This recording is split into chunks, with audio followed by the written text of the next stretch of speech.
Hey everyone, today I have a very special video for all of you. Tomorrow, Thanksgiving, November 28th, is my birthday. So by the time this video comes out, my birthday have been gone past. Happy Thanksgiving and happy holiday season everyone, whatever you celebrate, regardless of what your background is and your religion, whether you're religious or not, or holidays. Holiday times can be very difficult for people going through anything tough in their life, whether it's OCD, anxiety, any of the anxiety-based disorders, loss of a loved one, a parent is dying, maybe you're going bankrupt, your house got foreclosed on. It's just a difficult time for people.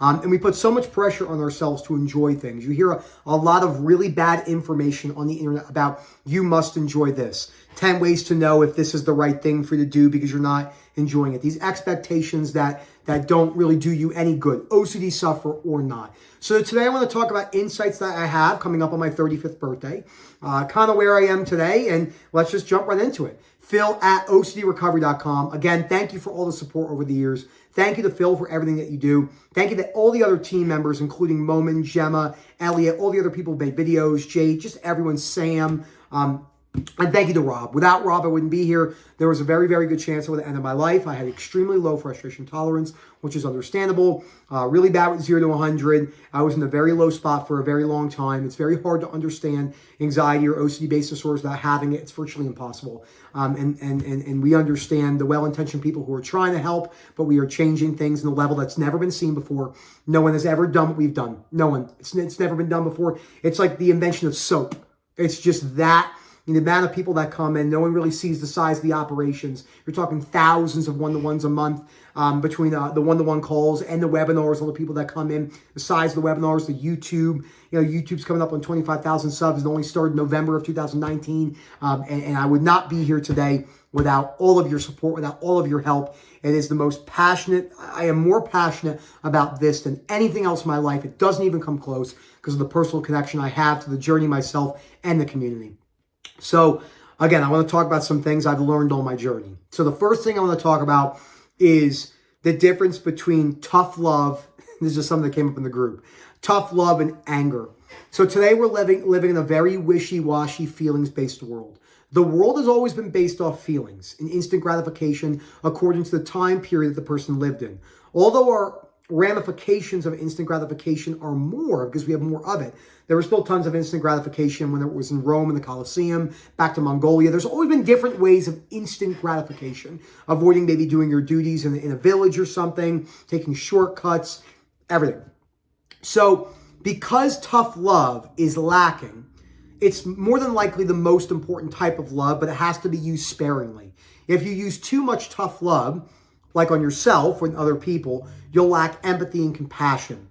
But when you give someone tough love, a lot of people just say, that's mean, that's anger, oh my God, you're belittling someone. No, that's just the wishy-washy softness in your belief systems and how you've been coddled your whole life. You never meet anyone who's successful in any endeavor, business, career, the whole thing, relationships, communication, with anyone's spouses, partners, money management, anything, who lives life in a very coddled way. They don't work in the same plane of existence. They are two negative ions bouncing off each other. It's not going to happen. Sure, there's a time and place for coddling in some ways, but the mental health community is so coddled, has so much bad information. We don't need any more data. The research is clear. What we've been doing over the last 20 years has created a society of very babyish creatures, okay? It's no one's fault per se. It's a system's fault. System full with lies. And look at the people that are giving you information in the OCD and anxiety community. Do they look inspiring to you? Not to me. I look at most of them and I say to myself, that person, I want to be nothing like them. Not like if I am like them, my life is ruined because it doesn't matter what, in that sense, like that. I just want to give myself a better chance for grit, persistence, frustration tolerance, whilst having empathy and compassion, etc. So we have to start off with that. That anger, that's what people will use. They'll kind of, and I never use this term ever because it's such a babyish term, but that is the actual definition of gaslighting. When you don't want to hear the realities of life and you hear that and you go, oh no, that's anger. You're just being angry. No, I'm just telling you that you're behaviorally lazy as fuck. And you got to hear that because no one else is going to tell you that except for us. And we have plenty of compassion and empathy, but you got to hear the realities. So being able to have that tough love mixed in there with compassion and empathy was one of the most important things for my life and will be an ongoing piece of my life forever. I'll leave it on the end of this point with the Ellis thing I love. Skepticism, realism, and optimism. If you're way too optimistic, you end up jumping up on stage and clapping your hands, living in the wishy-washy world. If you're too realistic, you might not take any risks. And skepticism and realism are kind of combined in certain ways. If you're too skeptic, too much skepticism, you don't have a lot of optimism. Sorry, I turned the terms around a lot there. It could be hard to take any risk. You look at life in a more pessimistic way. So it's not a third. It's kind of a, depending on the situation. There's certain situations I'm a lot more skeptical about with some optimism. There's other things I'm more optimism about, but I have skepticism and realism in there as well. But if you're living a life with not a lot of realism and not being able to hear tough love, you're in big trouble. So the next thing I learned is the power of behaviors. Now, most statements that you hear, even famous ones, are not good in totality. Buddha, life is suffering. Not true. Life has suffering. Even if you live with Auschwitz, Viktor Frankl, there were still moments of maybe getting peas from the bottom of the ladle or cigarettes. Even though his life was the majority of suffering, there were still moments of some clarity and discussion. That's why reading his book, Man's Search for Meaning, is an incredible book, and many other books like it. So even Buddha would be incorrect on that in the totality perspective. Knowledge is power. Also not true. Most people have a lot of knowledge. They want podcasters today. Many of them are well-intentioned. You don't really get a lot of good information from podcasters because you watch it, you don't really understand what they're talking about, and it doesn't actually make you change your life. So knowledge is actually useless without application. That would be the correct way to say that statement. Knowledge is useless without application. Now, you could say knowledge is fun to learn, but that's still useless in many ways. And you're going to do useless things. It's not about like the efficiency, longevity crowd, but you got to be honest about the realities of what you're doing here in the behavioral sense. So there's a great statement that says, you can't think your way out of a problem that you behaved into, or something like that. You can't think your way out of a problem you behaved your way into. There comes a time and place where you've read all the books on the reading list. You know, your books look like this, lots of notes over the years and stuff like this, different, all that. And you get to a place to where you understand the theory. You understand your belief systems, okay? You understand the books on the reading list. You understand the principles in the book. But that's not going to be enough to push you forward, okay? So important to really realize that. You don't need to think about your beliefs all day long. What you need is this. Avoiding procrastination by doing unpleasant tasks fast today. If you still procrastinate, reward yourself with certain things you enjoy, like vacationing, eating. You don't want to be too strict about this because you want to have fun in life in certain ways. But only after you've performed the tasks, and then you could have negative reinforcements. So I realized that I understood, let's take my sensory motor. I understood that there was no fairness in life. There was no universal deservingness. And even if I noticed my sensations for the remainder of my life, it wouldn't be the end of the world. Okay, that's a dart. I use this example a lot. So imagine this is a dart. This is the back part, and this right here is the metal piece that sticks into the dartboard. Okay. This is when behaviors match beliefs. This is just when you have the belief itself. Okay? You throw it against the dartboard, which is your life in the totality, falls. Why are my beliefs not changing? Falls. Why are my beliefs not changing? Falls. It's because your beliefs and your behaviors are not connected. Okay? They're not synonymous. I can never say this word. Synonymously. Can't say it. I had the tongue tie surgery, so certain things I can't say. They're not synonymous. Okay? They don't work together in synergy. I swear I have a brain. So when you throw that at the dartboard, which is your totality of life and recovery, you're not really making a lot of change.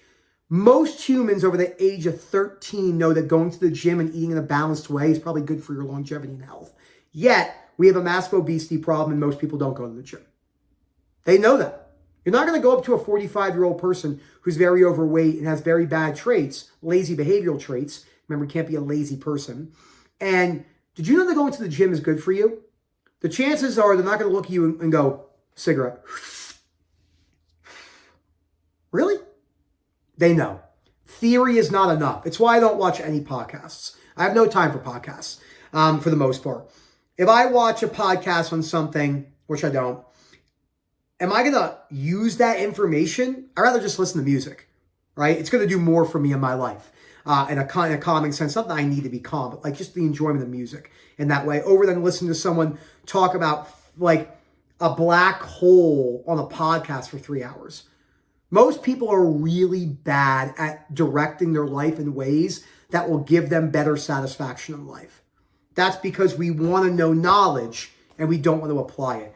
Taking this book and reading it in your bed when you're suffering is not that hard. It's just the reality of it. You're in a comfy bed. You're not freezing in the tundra. You know, there's not bombs going on. I mean, unfortunately, if you live in a war zone, there are, because we do work with people in war zones. But for the most part, from a practical example, going out there and applying that is the actual problem. Another thing I learned on my journey is that most things that people do, which ties into the second point, is a waste of time. People are very bad at wasting time. And I don't mean going out with your buddies for a stag weekend, as you would say in the UK or Scotland, and, you know, getting fucked up with your friends and enjoying that. That's not what I mean. I mean stuff like you have a business and you have 10 business meetings a week. Waste of time. You are going into a grocery store and you spend all this time in indecision, like waste of time. You don't need to be, again, this doesn't mean perfection in efficiency. I don't think that that's good either. But you got to be realistic about how much time you are wasting. I don't understand, Nick. I don't have any money. I don't understand. I don't have a good relationship. Well, you got to look at the details, the basics of your life as you get to the foundation of what's going on. So that was one. I don't want to talk about that one too much because I can go on a tangent on that one. I know that. Another thing I learned is that the more rational I became with unconditional acceptance and stoicism, the more distant I felt from society, and still do today. Now, I didn't believe Rob in the beginning when he would say that to me. He'd say, just going to let you know, you're going to go through a period where you're going to feel very distant to society. And I was like, okay. So I was wrong. I was very close-minded. I was wrong. When you think differently, most people are living, and I was this way too. We all do it. Okay? This is just like the earth, for an example. Most people are living on the shell, okay, on the surface. But in order to recover, you're kind of in the middle, way down here. And that's changing your belief systems. That's unconditional acceptance. That's changing your behaviors. That's looking at things in a non-rigid way. I'm reading a great book right now, for an example, by a well-known author, very big business guy. He has a huge podcast. People call in about money problems. He's great. He's also extremely rigid. And it's not this person's fault. They don't understand unconditional acceptance and belief systems and why we create our own emotional disturbance. I did not understand that. So as you get better, even the most monetarily, because that's usually people are comparing themselves to money or looks. Even when I've worked with a lot of really good looking people who are all sorts of fucked up. So when I got better, I realized I might feel very distant from society. Usually wisdom separates you from the masses. It's not that I'm better than anyone. I just don't have a choice. Well, I have a choice. I could just suffer for the rest of my life. I didn't want to do it. If I didn't have OCD, trust me, I would live very superficially. I would still be playing video games. I probably would still be cheating on girls. I would still be overspending. I would probably just act like I made more money than I did. I would have all those things that most people are aspiring to chase in a conditional way because they don't understand unconditional acceptance. And the last thing I learned from this journey was patience. Something I still struggle with today, just more than likely genetically because of my brain with the ADHD, not an excuse that I use. I've gotten it, we'll use it percentage-wise, 95% of where I want it to be, but I'm a human. And I make mistakes. And we all do, whether it's in a business setting or doing a bunch of one-on-ones in the day with a bunch of other obligations. I have to do some banking stuff or whatever. Maybe like we have to get a water softener because we have a bunch of fucking calcium deposits coming out of our sink, whatever it may be. But I wanted to really work on my patience, and my OCD recovery journey has changed that in a way that I don't think I would have been able to capture if I would not have had OCD. So thank you so much for all the support. Thank you again. please comment down below. I just appreciate all of you. I'm very grateful for this experience. I would not trade my OCD. I'm so grateful to live in a time where you can recover. I'm so grateful for the lessons I've learned from this, and I would not trade my suffering for anything. I am so grateful and, yes, happy from what I went through. Sad, remorse, missing out on years where I suffered immensely, but very grateful and happy from what I went through and where it got me today. So thank you again, day by day, Phil at OCDrecovery.com, and I hope to hear from you soon. Have a good one, everyone.